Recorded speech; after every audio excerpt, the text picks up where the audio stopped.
ต่อกันไม่ยากนะครับควายไปสาธุให้คุณครูสบายกำลังไปครบถ้วนที่ดีจะเป็นเทวดาจะเป็นครูบาอาจารย์นะครับจะเป็นเ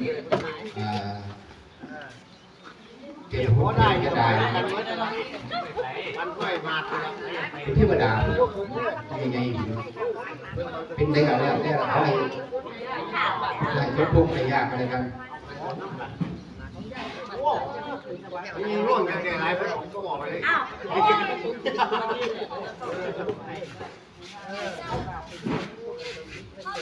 ครับจะพาไปเรื่องนี้อยู่นั่นนะครับคือว่ามีขั้วขอบคุณมีขั้วขอบคุณแก่ที่เกียรติทั้งหลายที่พี่น้องมันจะเรื่องเที่ยงนะครับมันได้มากซอยกันรวมวิญญาณของคุณครูไหมคุณครูสบายนะครับผมก็มีหลายกับผู้ที่ทำการสื่อมากันหนึ่งภาษาพูดไปด้วยคุณครูสบายกำลังไปแล้วนะครับไปที่กำลังกันฟ้า